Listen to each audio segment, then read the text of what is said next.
वह 12 शिष्य कौन थे जिन पर पवित्र आत्मा का वरदान उतरा था और वह अन्य अन्य भाषाओं में बात कर रहे थे। प्रेरितों के काम 19:1 से 7 में लिखा है। जब हम इसका सही रीति से अध्ययन करते हैं तो हमें समझ में आता है। 6 वचन में जब पौलुस उन पर हाथ रखे तो उनके ऊपर पवित्र आत्मा उतरा और वे भिन्न भिन्न भाषा बोलने लगे और भविष्यवाणी करने लगे, और यह सब लगभग 12 पुरुष थे। और जब हम प्रेरितों के काम की पुस्तक को पढ़ते हैं 19:6 में देखते हैं, और वहां पर इस तरह से बताया गया है कि जब पौलुस ने यूहन्ना के 12 शिष्यों के ऊपर अपना हाथ रखा तब पवित्र आत्मा उन पर उतरा और वे अलग अलग भाषाओं में बोलने लगे। और जब उन पर पवित्र आत्मा उतरा तो वह अन्य अन्य भाषाओं में बातें करने लगे। इसका सही अर्थ है कि सुसमाचार, परमेश्वर के राज्य का सुसमाचार सारी जातियों के लोगों में प्रचार करने के लिए ही पवित्र आत्मा ने उनको यह अन्य भाषा का वरदान दिया था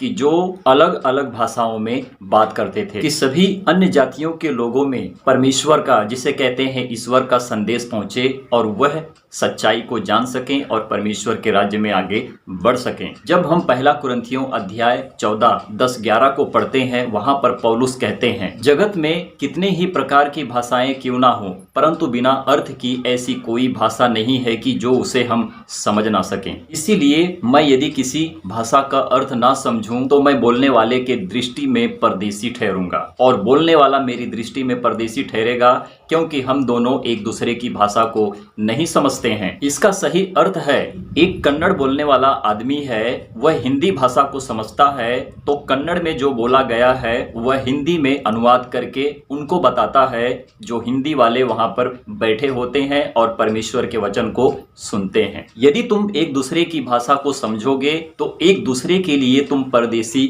ना ठहरोगे। तो चलिए हम इसका अर्थ समझते हैं कि इसका मतलब क्या होता है। तो ये वास्तव में एक गहरा सवाल है और इसको हम सोचे तो समझे तो कहें कि ये रहस्य भी है कि जो हम इसको समझने में हमें थोड़ी सी दिक्कतें जरूर होती हैं। तो दरअसल इस पृथ्वी पर बोलने वाली भाषाओं का अर्थ भी होता है और महत्व भी है, इसीलिए कि हर भाषा संस्कृति, इतिहास, लोगों के अनुभव को दर्शाता है। कुछ भाषाएं ऐसी हैं जो बहुत पुरानी, विलुप्त हो चुकी हैं, लेकिन फिर भी उनका एक ऐतिहासिक और संस्कृति महत्व रहता है। तो कुल मिलाकर हर भाषा का अपना अर्थ होता है, भले ही आज के समय में वह थोड़ा समझना मुश्किल हो, क्योंकि बिना अर्थ की ऐसी कोई भाषा नहीं है जिसे समझा ना जाए। तो पौलुस ने इसी बात पर दर्शाया और बताया है, बिना अर्थ की ऐसी कोई भाषा इस पृथ्वी के ऊपर जगत में नहीं है कि जिसे तुम समझ ना सको। भाषा समझने का अर्थ तुम्हें दिया गया है। यदि तुम्हें कन्नड़ नहीं आता है तो तुम हिंदी बोलते हो, यदि उनको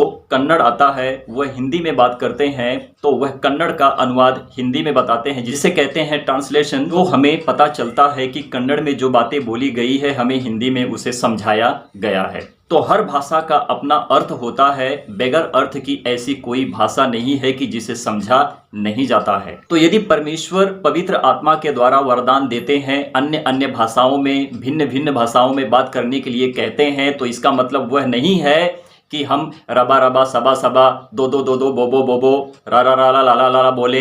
ये भाषा नहीं है, ये बिल्कुल बाइबल के खिलाफ है, बाइबल के बाहर है। और जो लोग इस तरह से बोलते हैं, मूर्खता के काम करते हैं, जिसे कहते हैं, ये सब शैतान की भाषा है और इससे बचें, सावधान रहें। परमेश्वर के वचन को सीखें, समझें और परमेश्वर के राज्य में आगे बढ़ें। परमेश्वर की महिमा हो। आमीन।